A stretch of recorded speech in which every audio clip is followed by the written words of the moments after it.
राधे राधे दोस्तों, आपका हमारे YouTube चैनल दिव्य भक्ति ज्ञान वेग में हार्दिक स्वागत है। आज हम आपको बताएंगे सूर्य देव को जल देने के कुछ नियम। सूर्य देव को जल देने वाले लोग कान खोलकर सुन लो, वरना गरीबी कभी पीछा नहीं छोड़ेगी।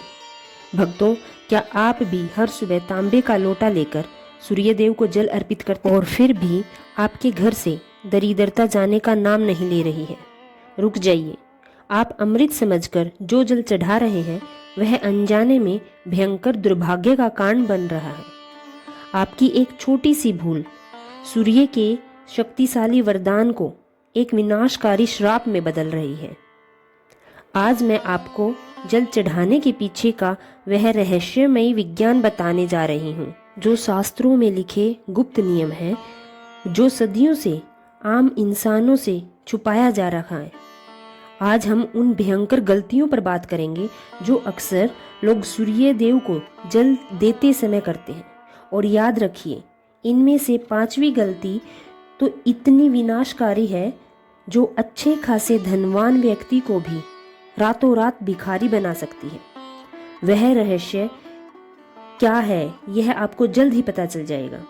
लेकिन उससे पहले यह समझना बहुत जरूरी है कि अगर आखिर ब्रह्मांड के सबसे बड़े ऊर्जा स्रोत के साथ हमारा जुड़ाव गलत दिशा में क्यों जा रहा है। सूर्य देव केवल एक ग्रह नहीं है, वह इस पूरे ब्रह्मांड की आत्मा है।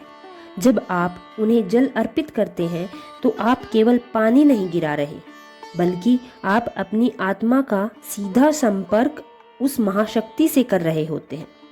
लेकिन क्या आपने कभी सोचा है कि जब हजारों लोग एक ही तरीके से जल चढ़ाते हैं तो कुछ लोग आसमान की बुलंदियों को छू लेते हैं और कुछ लोग उसी गरीबी और दुख में पड़े तड़पते रहते हैं। इसका उत्तर हमारी प्राचीन कथाओं में छिपा है। पुराणों में एक कथा आती है। एक बहुत प्रतापी राजा था। वह हर सुबह नियम से सूर्य देव को अर्घ देता था। उसके पास धन दौलत की कोई कमी नहीं थी, लेकिन धीरे धीरे उसके राज्य में अकाल पड़ने लगा, खजाना खाली होने लगा। राजा समझ नहीं पा रहा था कि आखिर उससे ऐसी कौन सी भूल हो गई। जब वह एक महान ऋषि के पास गया तो ऋषि ने मुस्कुराकर कहा, हे राजन, तुम्हारा जल सूर्य तक नहीं पहुंच पा रहा है। तुम्हारा जल धरती पर गिरकर सीधे पाताल की अंधकार में ऊर्जा को जगा रहा है। राजा यह सुनकर हैरान रह गया। और यही वो गलती है जो आज के समय में हर दूसरा व्यक्ति कर रहा है। जल चढ़ाते समय दिशा और दृष्टि का गलत होना सबसे बड़ा कारण है। बहुत से लोग बस एक औपचारिकता पूरी करने के लिए सुबह उठते हैं, नहाते हैं और किसी भी दिशा में मुंह करके जल चढ़ाने लगते हैं। नहीं, यह कोई साधारण क्रिया नहीं है। जब आप जल चढ़ाते हैं तो आपके दोनों हाथ सिर के ऊपर से होने चाहिए और जल की धारा नीचे गिरती है। आपकी दृष्टि उस धारा के बीच से सूर्य देव की किरणों पर होनी चाहिए। विज्ञान भी यह मानता है कि जब सूर्य की किरणें पानी की उस धारा से टकराकर आपकी आंखों में प्रवेश करती है तो वह 7 रंगों में बट जाती है। यह सात रंग आपके शरीर के 7 चक्रों को जागृत करते हैं, आपके मस्तिष्क की मृत कोशिकाओं को दोबारा जीवित करते हैं। अगर आप जल चढ़ाते समय इधर उधर देख रहे हैं या जल की धारा से सूर्य को नहीं देख पा रहे हैं तो आप उस दिव्य ऊर्जा को ग्रहण नहीं कर पा रहे हैं। आप बस जमीन पर पानी गिरा रहे हैं, जिसका कोई आध्यात्मिक फल आपको नहीं मिलेगा। लेकिन यह तो बस शुरुआत है। जो 5वीं गलती मैं आपको बताने जा रही हूँ वो सीधे आपके घर की आर्थिक स्थिति से जुड़ी है। उसे जानने के बाद आपके पैरों के तले से जमीन खिसक जाएगी। पर उससे पहले हमें दूसरी सबसे बड़ी भूल को समझना होगा। यह भूल आपके स्वास्थ्य और आपके मानसिक शांति को अंदर ही अंदर दीमक की तरह खत्म कर रही है। पात्र का यही चुनाव ना करना एक भयंकर पाप है। आज की इस आधुनिक दुनिया में लोगों ने अपनी सुविधा के अनुसार नियम बदल लिए हैं। कोई स्टील के लोटे से जल चढ़ा रहा है और तो कोई कांच की गिलास से। और कुछ लोग तो प्लास्टिक के डिब्बे का भी इस्तेमाल कर लेते हैं। शास्त्रों में स्पष्ट रूप से लिखा है कि अगर सूर्यदेव को जल चढ़ाना है तो केवल तांबे के पात्र से ही चढ़ाना चाहिए। तांबा सूर्य का धातु है। जब जल तांबे के लोटे में रखा जाता है तो वह जल सामान्य जल नहीं रहता, वह एक औषधियों से भरा गुणकारी बन जाता है। जब आप उस तांबे के लोटे से जल अर्पित करते हैं तो तांबे के तत्व उस जल धारा के साथ मिलकर आपके आसपास एक सकारात्मक ऊर्जा का घेरा बना देते हैं। स्टील या प्लास्टिक राहु और शनि के प्रतीक हैं। अगर आप इन धातुओं से सूर्य को जल देते हैं तो आप सूर्य और शनि का एक ऐसा टकराव पैदा कर रहे हैं जो आपके जीवन में भयंकर लड़ाई झगड़े और मानसिक तनाव और दरिद्रता को आमंत्रित करेगा। आपके बनते हुए काम अचानक बिगड़ने लगेंगे। आप सोचेंगे कि मैं तो भगवान की पूजा कर रहा हूँ, फिर भी मेरे साथ बुरा क्यों हो रहा है। वह बुरा इसलिए हो रहा है क्योंकि आपकी पूजा का तरीका ही दूषित हो चुका है। अब बात करते हैं उस रहस्यमयी और जिसके बारे में मैंने आपको शुरुआत में चेतावनी दी थी, उस 5वीं बात के बारे में, जो सीधे आपके कर्मों और भाग्य से जुड़ा है। आप जल कैसे चढ़ाते हैं, आप कहाँ खड़े होते हैं। आपको जल चढ़ाते समय हमेशा किसी आसन पर खड़ा होना चाहिए, खासकर लकड़ी या कुशा का आसन। अगर आप सीधे जमीन पर खड़े हैं तो आपके शरीर की सारी ऊर्जा धरती सोख लेगी और आप दिन भर थकान और निराशा महसूस करोगे। क्या आपके जीवन में जल में वह तत्व मौजूद है? ज़्यादातर लोग नल से पानी लेते हैं और चढ़ा देते हैं। यह एक और बड़ी भूल है। खाली जल कभी नहीं अर्पित करना चाहिए, इसे अशुभ माना गया है। आपके उस तांबे के लोटे में थोड़ा सा कुमकुम, लाल फूल और अक्षत यानी साबुत चावल जरूर होने चाहिए। लाल रंग सूर्य की प्रचंड ऊर्जा को शांत करता है और उसे एक कृपालु ऊर्जा में बदलता है। जब आप कुमकुम मिला हुआ जल चढ़ाते हैं तो आपके अंदर के आत्मविश्वास को जगाते हैं। जो लोग समाज में मान सम्मान पाना चाहते हैं, जिनकी नौकरी में तरक्की रुकी हुई है, उन्हें तो यह नियम अपनी गांठ बांध लेना चाहिए। बिना फूल और कुमकुम के जल चढ़ाना ऐसा है जैसे किसी मेहमान को खाली थाली परोसना है। क्या आपको लगता है कि ऐसा करने से कोई प्रसन्न होगा? अब समय आ गया है उस 5वीं सबसे भयंकर गलती का पर्दाफाश करने का, जिसका मैंने वीडियो की शुरुआत में जिक्र किया था। आप सभी को अपने कान खुले रखकर इसे सुनना चाहिए, क्योंकि यह वह गलती है जो अनजाने में 99% लोग हर रोज कर रहे हैं और फिर रोते रहते हैं कि उनके घर में पैसा क्यों नहीं टिकता। ध्यान से सुनिए। जब आप जल चढ़ाते हैं तो वह जल नीचे जमीन पर गिरता है। क्या कभी आपने इस बात पर ध्यान दिया है कि वह गिरता हुआ जल उछलकर आपके पैरों पर तो नहीं पड़ रहा है? अगर सूर्य को अर्पित किया हुआ जल आपके पैरों को छू रहा है तो इससे बड़ा दुर्भाग्य और कोई बात नहीं हो सकती। यह साक्षात देव का अपमान है।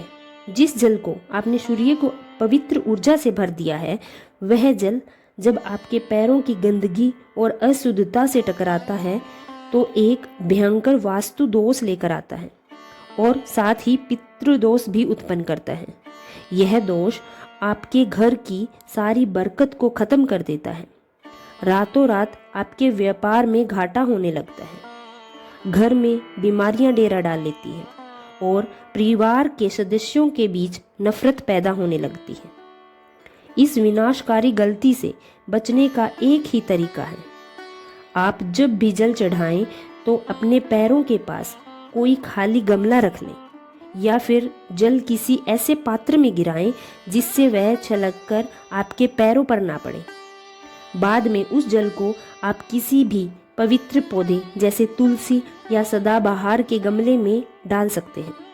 बस इतना सा बदलाव आपके जीवन के बहुत बड़े संकट को टाल सकता है।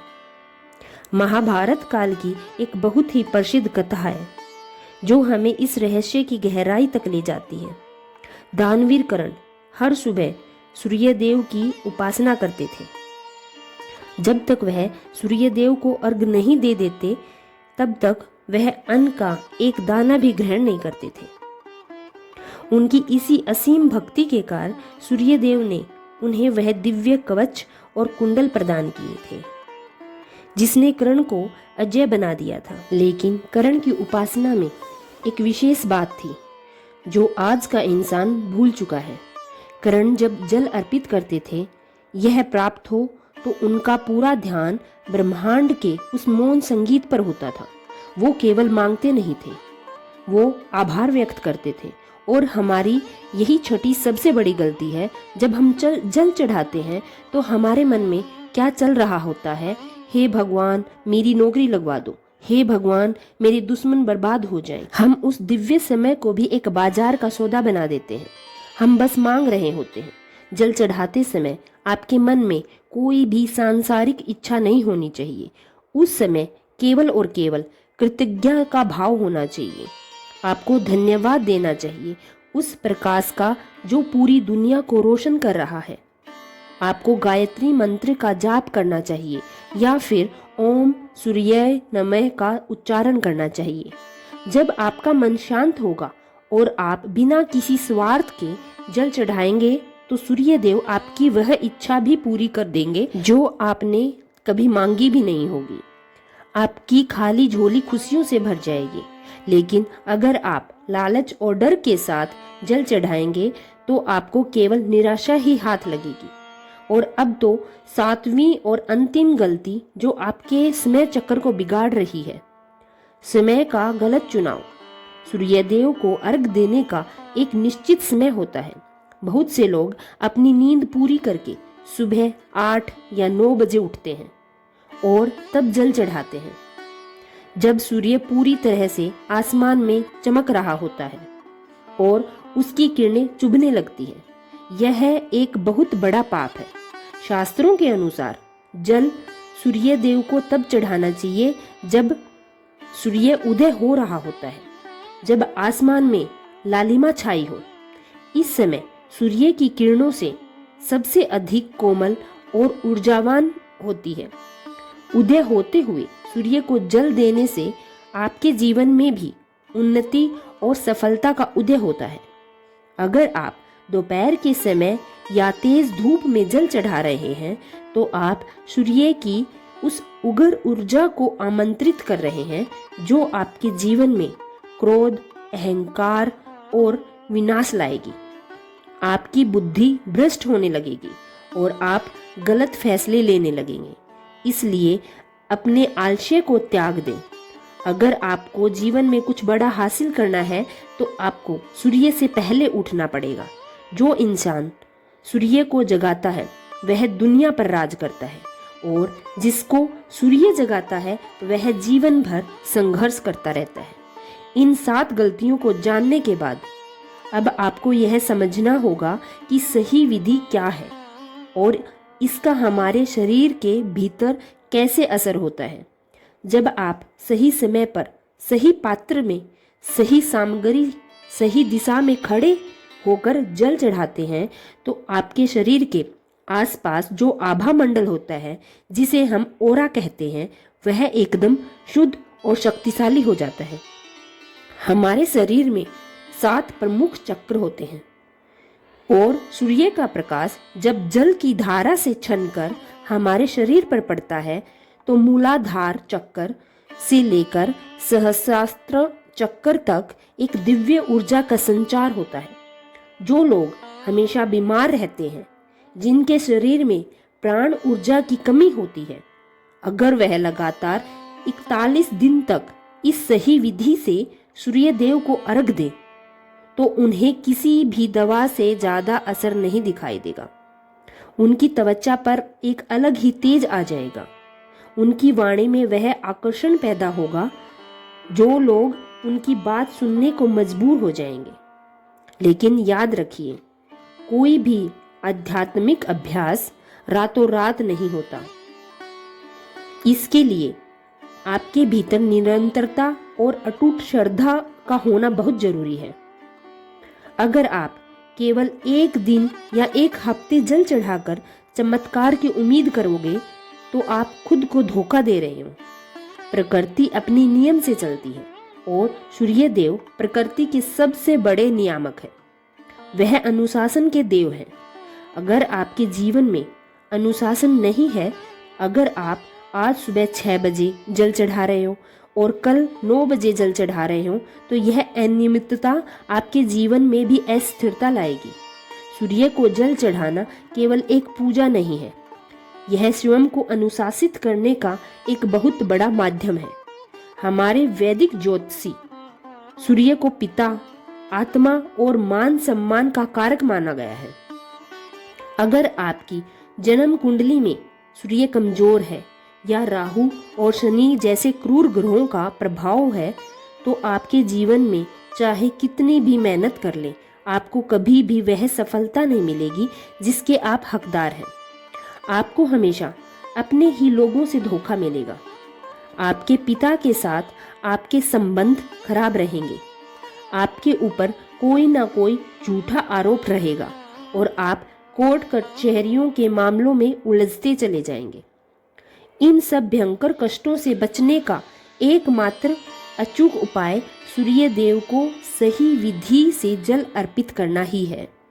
लेकिन जब आप उन गलतियों के साथ जल चढ़ाते हैं तो आप अपने कमजोर सूर्य को और भी ज्यादा कमजोर कर देते हैं।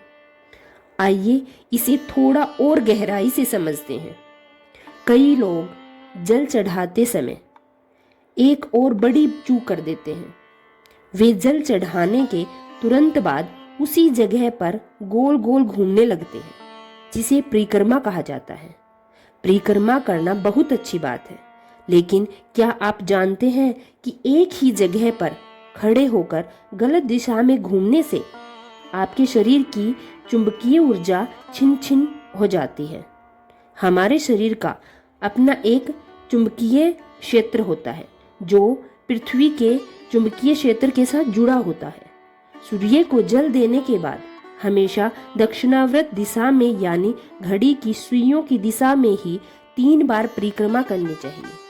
अगर आप इसका उल्टा करते हैं तो आप उस सकारात्मक ऊर्जा को पूरी तरह से नष्ट कर देते हैं जो आपने अभी अभी जल चढ़ाकर प्राप्त की थी। इसके साथ ही जल चढ़ाने के बाद कुछ लोगों की आदत होती है कि वे तुरंत जाकर बिस्तर पर लेट जाते हैं या सो जाते हैं। यह तो ऐसा हुआ कि आपने अभी अभी सोने का खजाना प्राप्त किया और उसे कचरे के डिब्बे में फेंक दिया। जल चढ़ाने के बाद का जो आधा घंटा होता है वह बहुत ही संवेदनशील और जादुई होता है। उस समय आपके शरीर के रोम रोम में सूर्य की ऊर्जा प्रवाहित होती है। उस समय आपको शांत बैठकर ध्यान लगाना चाहिए।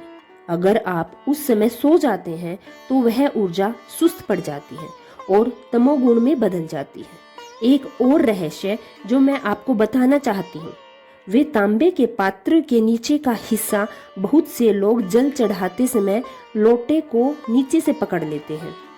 शास्त्रों के अनुसार जब आप सूर्य को अर्घ देते हैं तो लोटे को हमेशा दोनों हाथों की हथेलियों से इस तरह पकड़ना चाहिए कि आपकी उंगलियां लोटे के किनारों को छुए ना। छोटे लोटे का जो सबसे नीचे का हिस्सा होता है उसे कभी भी हथेली से नहीं ढकना चाहिए। ऐसा माना जाता है कि उस हिस्से से ऊर्जा का संचार नीचे की तरफ होता है। अगर आप उसे ब्लॉक कर देंगे तो जल का प्रभाव उसके साथ जुड़ी हुई प्रार्थना भी ब्लॉक हो जाती है। जल हमेशा समान धारा में गिरना चाहिए, वह धारा बीच में टूटनी नहीं चाहिए। जल के गिरने की वह लगातार टूटती और जुड़ती धारा आपके जीवन में भी रुक रुक कर आने वाली सफलताओं का कारण बनती है। यह धारा ही आपके जीवन में प्रगति लेकर आती है। क्या आप जानते हैं कि हमारे पूर्वज इस रहस्य को बहुत अच्छी तरह से समझते थे। उनके पास आज के जैसी सुख सुविधाएं नहीं थी, लेकिन उनके पास मानसिक शांति और शारीरिक बल बहुत ज्यादा था। वे प्रकृति के साथ एक लय में जीते थे। उन्होंने हमें यह अनमोल ज्ञान विरासत में दिया था, लेकिन हमने आधुनिकता के दौर में उन सभी नियमों को पीछे छोड़ दिया। हमने सोचा कि हम प्रकृति से ज्यादा बुद्धिमान हो गए हैं और इसी अंधकार की वजह से घरों में पैसा आ रहा है, लेकिन शांति पूरी तरह से गायब हो गई है। लोग डिप्रेशन, चिंता और तनाव जैसी बीमारियों से ग्रस्त हो गए हैं। अब हम सूर्यदेव की पौराणिक कथा का वर्णन करेंगे।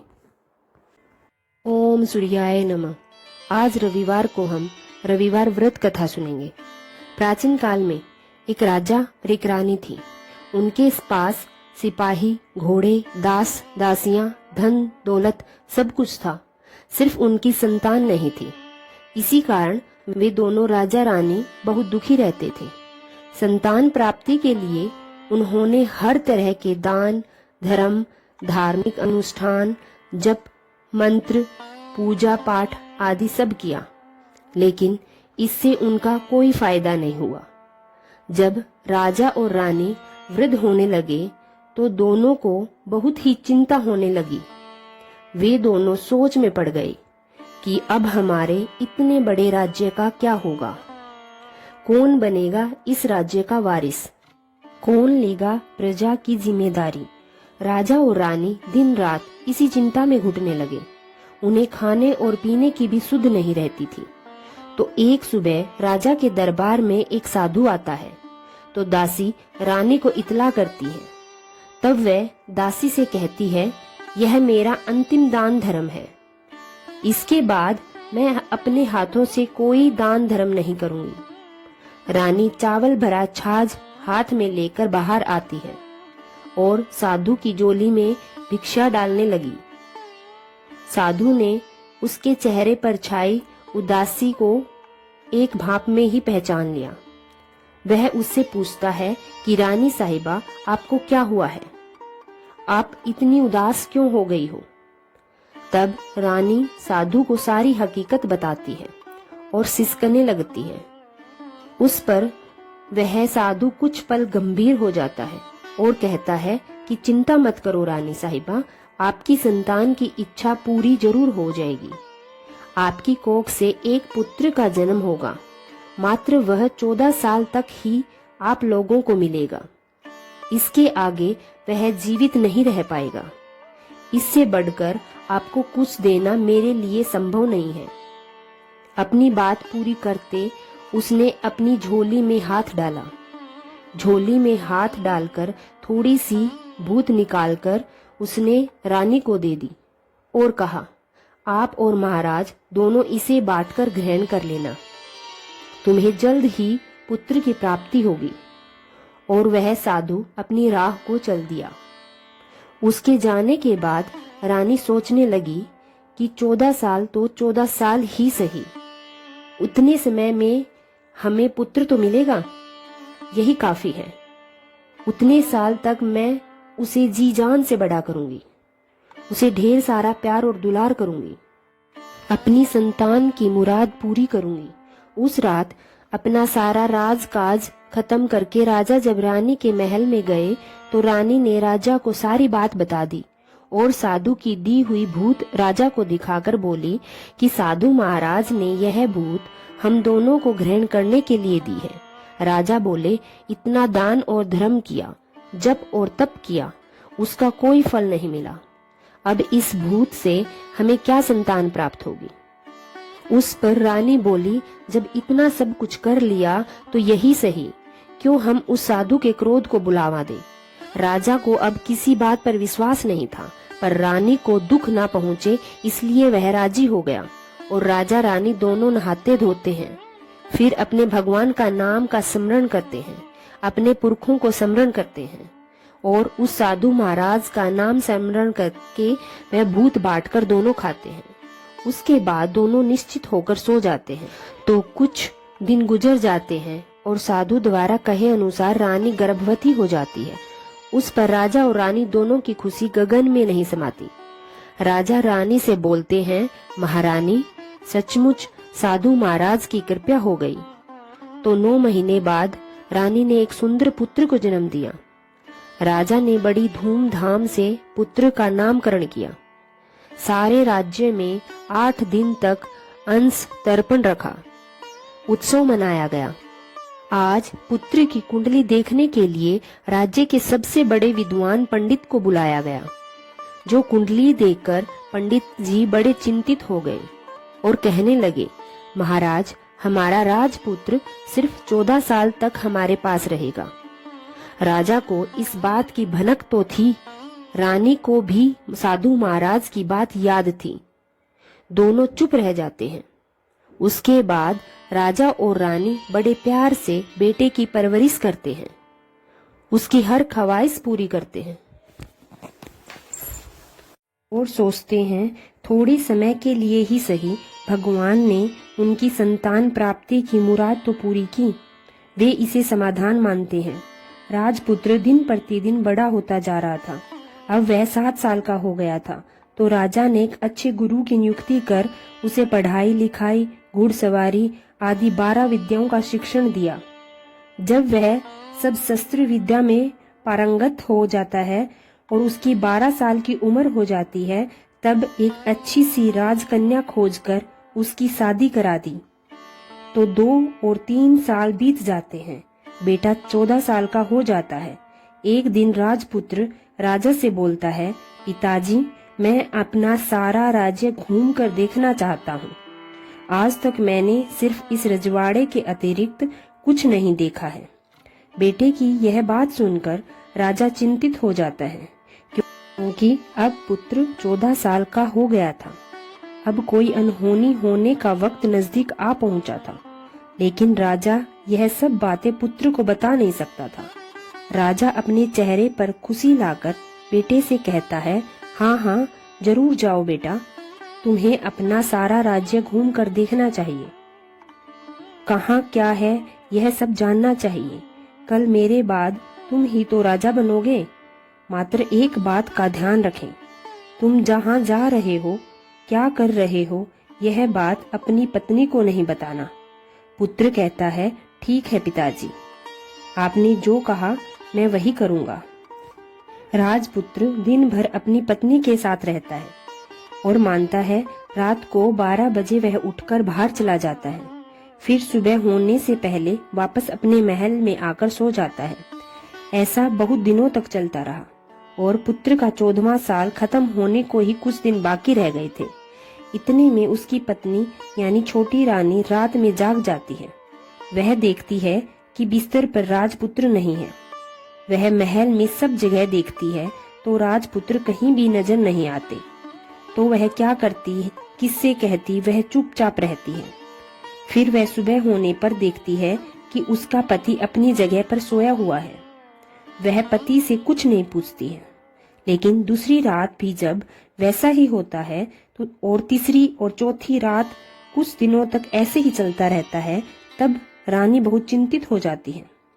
उसके मन में ढेर सारे सवाल उठते हैं, लेकिन उन्हें पूछने से डरती है। शायद पति गुस्सा कर बैठे। सास ससुर से पूछने के बारे में सोचा तो उनकी कुल मर्यादा के बीच आ जाती है। तो इस तरह वह मन ही मन घुटती रहती है। इस हालत में उसे खाने पीने में दिलचस्पी नहीं होती। वह दुबली पतली हो जाती है। तो उस राज्य में फूल बेचने वाली एक बूढ़ी मालिन आई थी। वह हमेशा छोटी रानी को फूल देने उसके महल में आती थी। उस बुढ़िया का ध्यान छोटी रानी पर पड़ जाता है। वह उससे पूछती है, बेटी, तुम्हें किस बात का दुख है? तुम इस तरह सूख कर कांटा क्यों बनी जा रही हो? उस पर रानी कहती है, क्या बताऊं अम्मा, तुम्हारा राजपुत्र हर रात्रि को बाहर चला जाता है और सुबह वापस लौट कर आ जाता है। वह कहाँ जाता है, क्या करता है, यह सोच सोच कर मैं अन्न जल ग्रहण नहीं कर पाती और सूख सूख कर इस तरह कांटा बनती जा रही हूँ। बुढ़िया सब बात सुनकर उसे एक उपाय बताती है और कहती है कि बेटा, ऐसा करना, आज रात तुम सोना मत, उसके पीछे जाकर देखना कि वह कहाँ जाता है, क्या करता है, उसकी अच्छी तरह से पहरेदारी करना। तो छोटी रानी बोली कि अगर मुझे नींद आ गई तो बुढ़िया बोली कि तुम्हें नींद ना आए इसलिए एक काम करना, अपने बाएं हाथ की उंगली में एक जख्म कर देना, उस पर थोड़ी सी मिर्ची छिड़कना, उससे तुम्हें बड़ी जलन होगी और उस पीड़ा से तुम्हें रात भर नींद नहीं आएगी। रानी बुढ़िया के कहे अनुसार वही करती है। उंगली की जलन से उसे देर रात तक नींद नहीं आती, लेकिन बाद में वो सो जाती है। दूसरे दिन सुबह बुढ़िया फूल लेकर उसके महल पहुंचती है और पूछती है, क्या हुआ बेटी, क्या तुम देख पाई कि तुम्हारा पति कहाँ जाता है? रानी कहती है, नहीं अम्मा, पहले कुछ समय जलन के कारण मुझे नींद नहीं आई, पर कुछ देर बाद मैं सो गई। बुढ़िया कहती है, कोई बात नहीं, आज तुम उंगली पर पहले से थोड़ा ज्यादा बड़ा जख्म करना और ज्यादा मिर्च लगाना। तो रानी ने वैसे ही किया, परंतु वह सिर्फ पति को बाहर निकलते हुए देख पाती है। उसके पीछे नहीं जा सकती क्योंकि उसे फिर से नींद आ जाती है। दूसरे दिन सुबह बुढ़िया आती है। उससे पूछने से पहले ही रानी रोकर कहती है कि अम्मा, मैं आज भी उसकी पहरेदारी ठीक से नहीं कर पाई। बुढ़िया कहती है, रोना नहीं है बेटी, सब कुछ ठीक हो जाएगा। तुम आज रात जख्म और बड़ा करना और उस पर ज्यादा मिर्ची लगाना, और एक काम करना कि जब वह जाने के लिए निकलता है तब उसका रास्ता रोकना।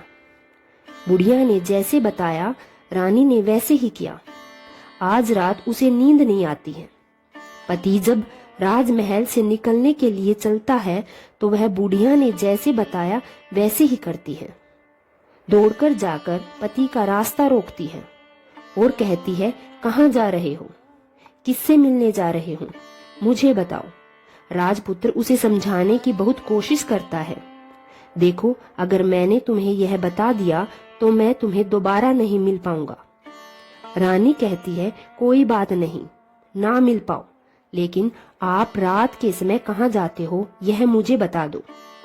राजपुत्र निरुपाय हो जाता है। पत्नी की जिद के आगे उसकी एक नहीं चल पाती। ठीक उसी समय उसका 14वां साल खत्म हो रहा होता है। 15 साल लगने वाला होता है।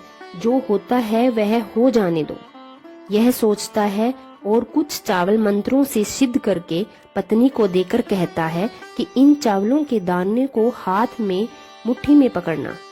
पहले दाएं हाथ में पकड़े चावल मेरे ऊपर फेंकना। मैं कौन हूँ तुम्हें पता चल जाएगा। बाद में बाएं हाथ में पकड़े चावल मेरे ऊपर फेंकना। मैं जैसा था तुम्हें मिल जाऊंगा, लेकिन यदि तुम मेरे बाएं हाथ के चावल मेरे ऊपर फेंकना भूल गई तो मैं तुम्हें कभी नहीं मिल पाऊंगा। रानी ने कहा, नहीं भूलूंगी। यह रानी आत्मविश्वास के साथ कहकर दाएं हाथ में पकड़े चावल पति के ऊपर फेंक देती है तो राजपुत्र एकदम विशाल घोड़ा बन जाता है। एकदम उम्दा सफेद गर्दन पर लंबी अयाल देखते देखते वह तेजी से दौड़ने लगता है।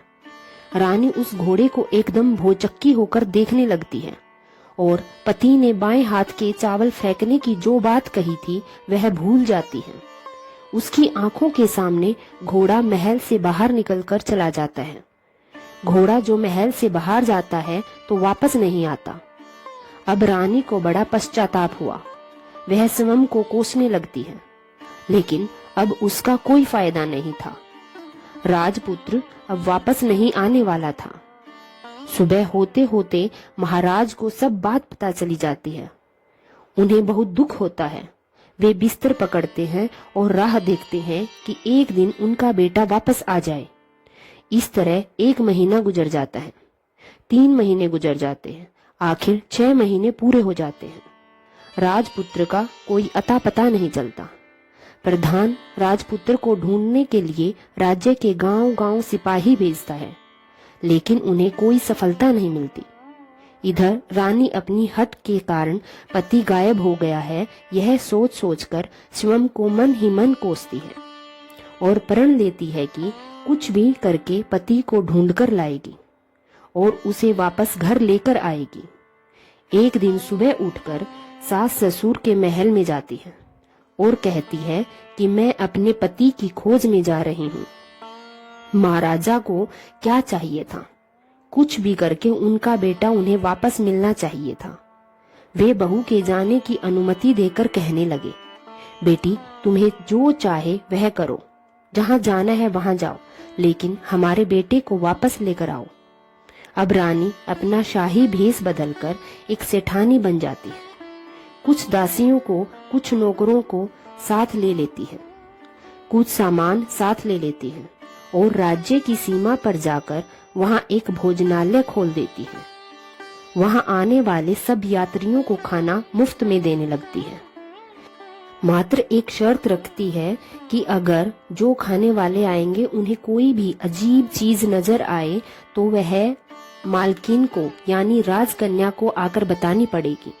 तो वहां आने वाला हर नागरिक अपनी तरफ से मैंने यह देखा कहकर मुफ्त में खाना खाकर जाता था। परंतु रानी को जो बात चाहिए थी वह अब तक नहीं मिली थी।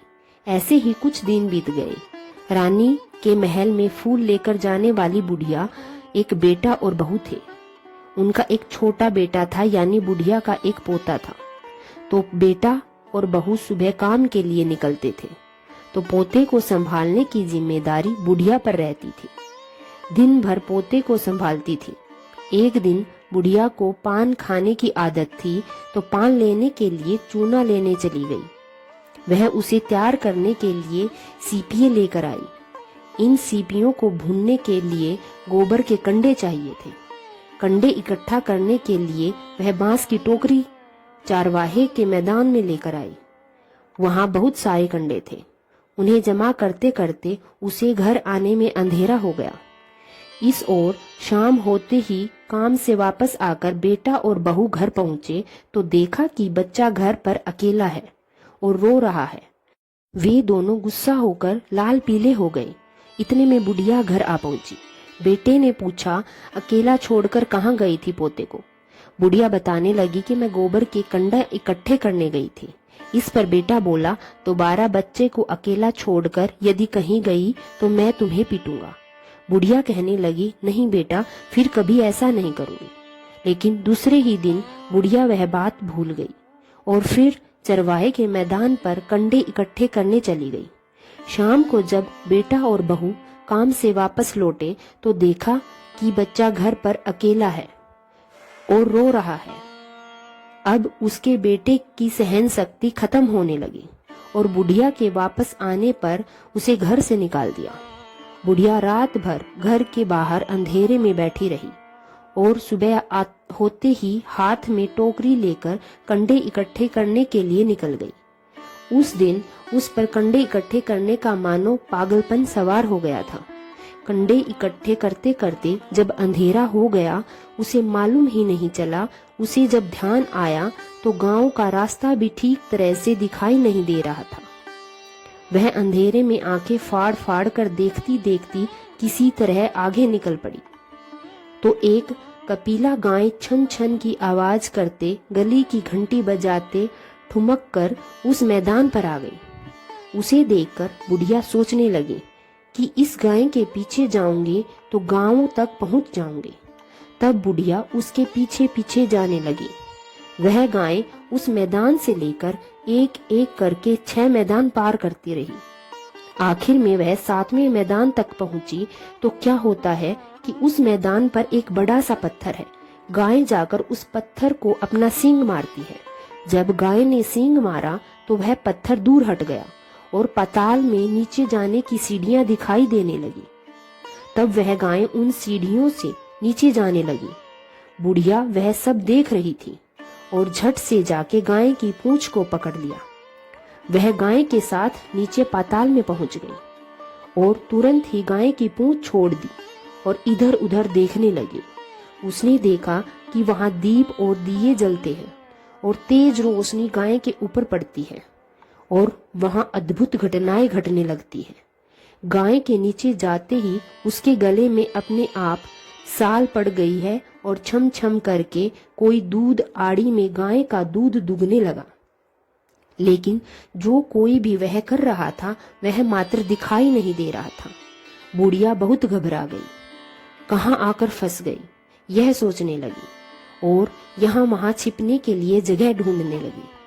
लेकिन उसे कहीं भी जगह नहीं मिली। हर जगह उजाला ही उजाला था। तो वह एक कोने में खड़ी हो गई और सब कुछ देख रही थी। उसे चुपचाप देखने के लिए खड़ा होना पड़ा उसने देखा कि वहां एक उम्दा सफेद घोड़ा और 2 कुंड थे। उनमें से एक कुंड में से घोड़े ने छलांग लगाई और ऊपर आ गया। उस घोड़े को अब राजपुत्र का रूप प्राप्त हो गया था। उसने दूसरे कुंड के पानी में स्नान किया, वहां रखे नए कपड़े पहने और नजदीक ही एक सुंदर पलंग था, उस पर आकर बैठ गया। उसके सामने अपने आप 5 पकवान की थाली आ गई, दूध की एक प्याली भी आ गई, 5 सुपारी आ गई। उसके सामने एक दिया जलता रहा और राजपुत्र ने खाना खाया, पानी पिया, 5 सुपारी खाई और बिस्तर पर लेट जाने से पहले सूर्य देव का स्मरण करके सामने जलते हुए दिए से पूछा, हे दीपंकार, मेरे माता पिता क्या कर रहे हैं? दिया बताने लगा, बेटे के शोक में डूबे हैं। राज कौन संभाल रहा है? तो उसने बोला कि राज्य प्रधान संभालते हैं। उसने पूछा कि मेरी पत्नी क्या करती है? तो दिए ने बोला, उसने चौराहे पर भोजनालय शुरू किया है और आते जाते सभी लोगों से वह नई खबरों के बारे में पूछती रहती है। दिए के यूं कहते ही राजपुत्र कहने लगा कि ठीक है। उसके बाद वह सो गया। बुढ़िया कोने में खड़ी सब देख रही थी। ऐसी अद्भुत घटना उसकी जिंदगी में पहली बार देखी थी। उसे अंदर ही अंदर चुलबुलाहट होने लगी। वह अपनी भूख प्यास भूल गई और आगे क्या होता है कि उसे उत्सुकता से देखने लगती है। लेकिन उसके बाद और कुछ घटनाएं नहीं घटती। रात गुजर गई और सुबह हो गई। पलंग पर सोया हुआ राजपुत्र उठा और फिर से पहले वाले कुंड में छलांग लगाई। तो अब वह फिर से घोड़ा बनकर कुंड के बाहर आ गया। वह तेजी से उच्च पाताल नगरी से बाहर निकल गया, लेकिन वह कहाँ गया बुढ़िया को कुछ पता नहीं चला। उसके बाद पिछली रात की तरह कोई उस गाय को छम छम करके दूध दोहने लगा। जैसे ही दूध दोहना खत्म हुआ, उसके गले की साल अपने आप फूल गई और गाय तेजी से ऊपर जाने लगी, सीढ़ियों की ओर भागने लगी। गाय को दौड़ता देखकर बुढ़िया सोचने लगी कि अब गाय के साथ यहाँ से ऊपर जाना ही समझदारी होगी, नहीं तो कोई मुसीबत आकर उसके ऊपर टपक जाएगी। झट से उसने गाय की पूंछ पकड़ ली और गाय के साथ ऊपर आ गई। गाय जब मैदान में पहुंची तो उस सुरंग का रास्ता अपने आप बंद हो गया और उसके मुंह पर एक बड़ा सा पत्थर पहले की तरह खड़ा हो गया। ऊपर आकर वह गाय को जंगल की ओर ले गई। इधर बुढ़िया एकदम बावली सी हो गई। उसने पाताल नगरी में जो देखा था वह जल्द से जल्द किसी को बताने के लिए उतावली हो गई। उसे एकदम याद आया कि नगर की सीमा पार कोई औरत भोजनालय चलाती है और नई बात बताने वालों को अच्छा खाना पीना मुफ्त में देती है। वह सोचने लगी कि क्यों न मैं यह बात उस औरत को जाकर बताऊं। यदि उसे यह बात पसंद आ गई तो बाकी जीवन खाने पीने का झंझट खत्म हो जाएगा। बुढ़िया ने मन ही मन तय किया और तुरंत उस भोजनालय के द्वार पर जाकर खड़ी हो गई और जोर जोर से नागाड़ा बजाने लगी। नागाड़े की इतनी तेज आवाज सुनकर छोटी रानी प्रसन्नता से भरी हुई बाहर आती है और सोचती कि शायद कोई नई खबर लेकर मेरे पास आया है। रानी सिपाहियों को आदेश देती है, जाइए और जो कोई आया है उसकी अच्छी तरह खातिरदारी कीजिए। आदेश पाते ही सिपाही नीचे दौड़ गई तो एक बुढ़िया नगाड़ा बजा रही थी। सिपाहियों ने कहा, हाँ जरूर मिलेगा, लेकिन तुम्हें कोई नई बात बतानी पड़ेगी। बुढ़िया बोली, हाँ बताऊंगी, एक बात मालूम है मुझे। इस पर सिपाही उसे अंदर ले गए। उनको मालकिन का आदेश था कि जो कोई बूढ़ा बुजुर्ग वहां आए उनके साथ अच्छी तरह पेश आना है, उनका अच्छे से आदर सत्कार करना है।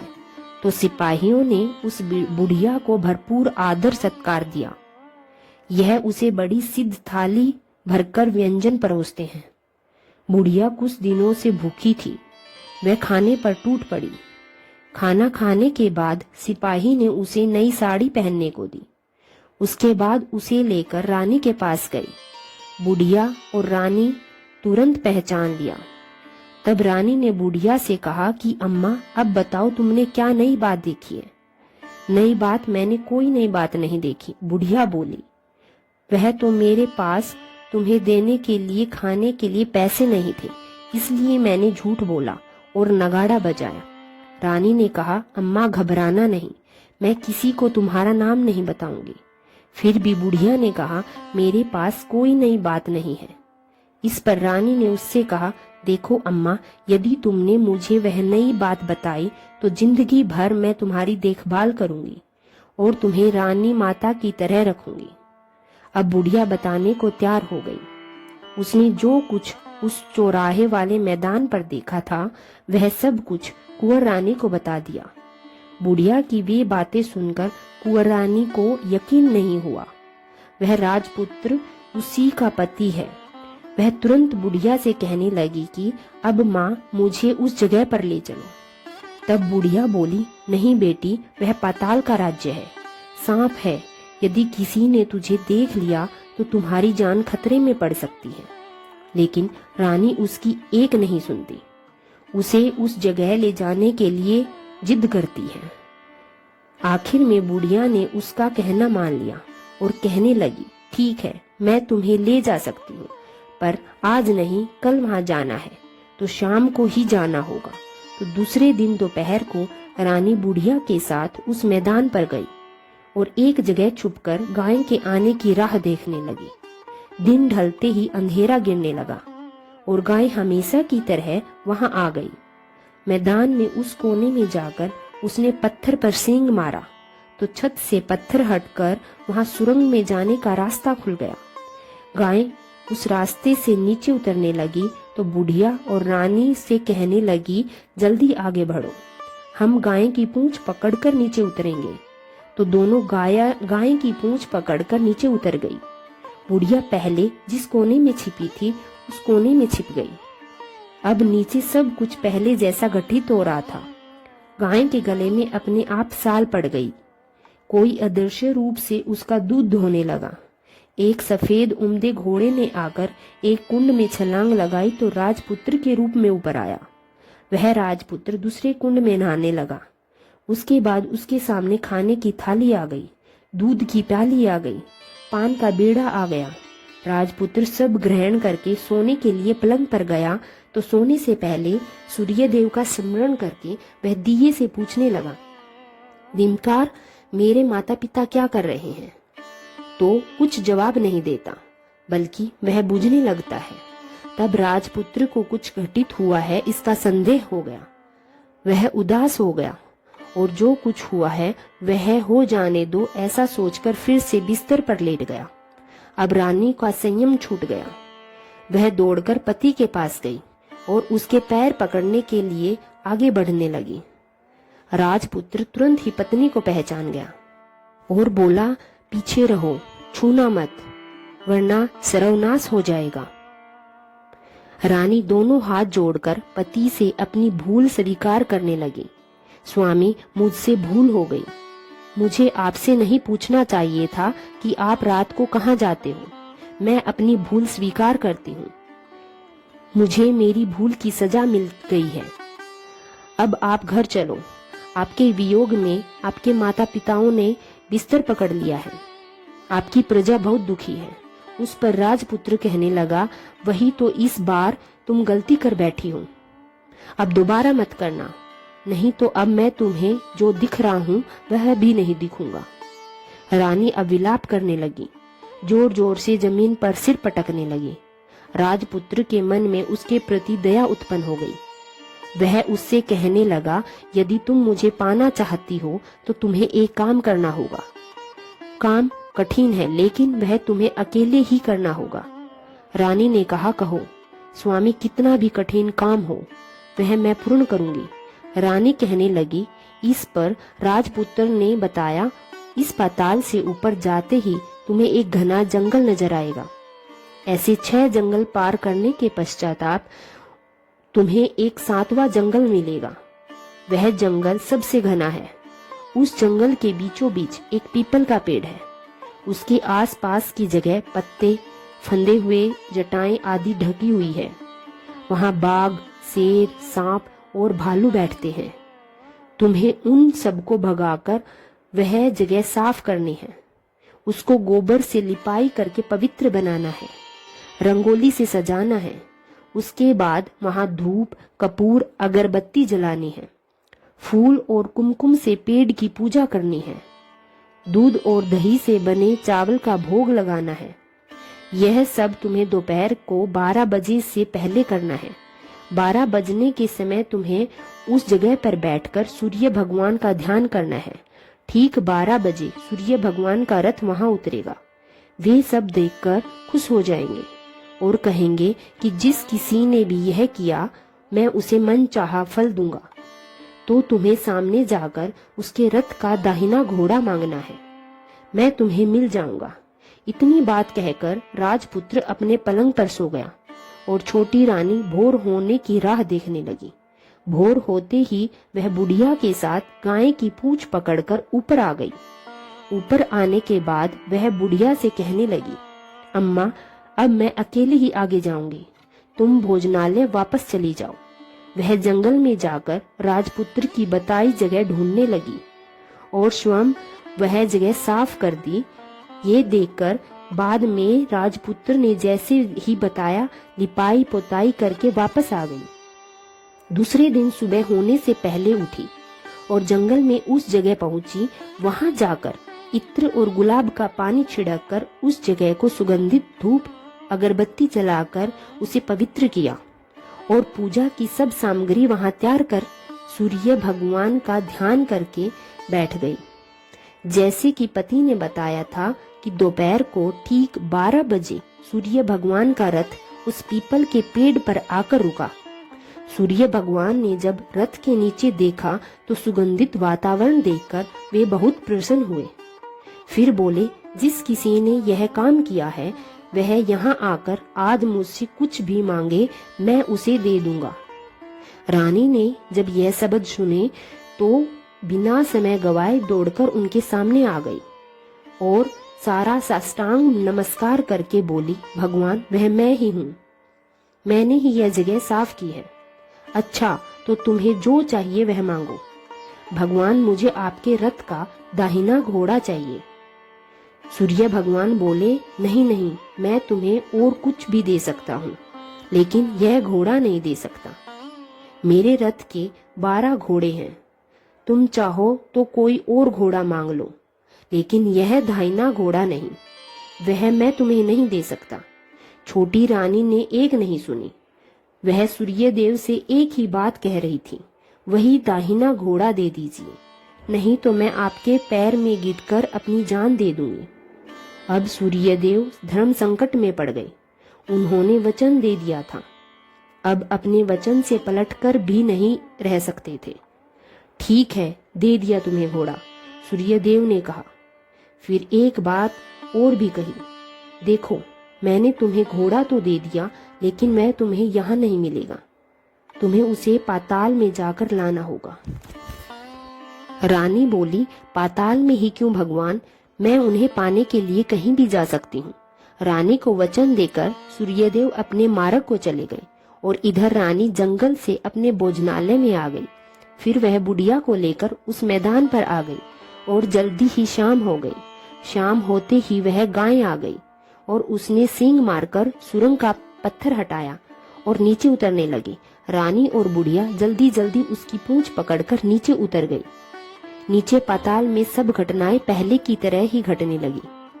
घोड़े का एक कुंड में नहाकर राजपुत्र के बन जाना, नहा धोकर पलंग पर जाकर बैठना और उसे खाने की थाली, दूध की प्याली आना, पान का बीड़ा आना। लेकिन आज एक नई बात घटी। आज 2-2 थाली, 2-2 दूध की प्याली और 2-2 पान के बीड़े उसके सामने आए। वह कुछ नहीं बोला। अपने हिस्से की थाली खाकर, दूध पीकर और पान का बीड़ा चबाकर वह सोने चला गया और हमेशा की तरह दिए से पूछने लगा, दिए दिए दिमकार, मेरे माता पिता क्या करते हैं? दिए ने बताया, वे दोनों तुम्हारे शोक में मरने की स्थिति में पहुंच गए हैं। ऐसा झट से उसकी आंखों में आंसू टपकने लगे। फिर वह पूछने लगा, दिए दिए दिमकार, मेरा राज्य कौन चला रहा है? तुम्हारा राज्य प्रधान चला रहा है।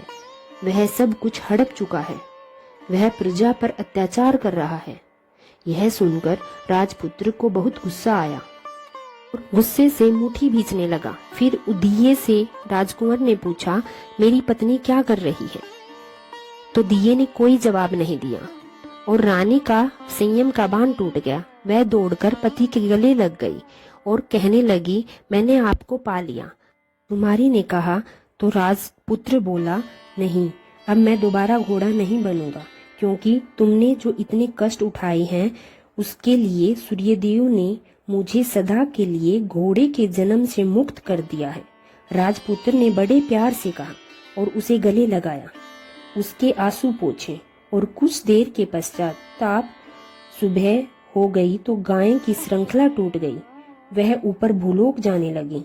रानी, राजपुत्र और बुढ़िया उसकी पूंछ पकड़कर ऊपर आ गए। ऊपर आने के बाद वे सीधे भोजनालय में पहुंचे।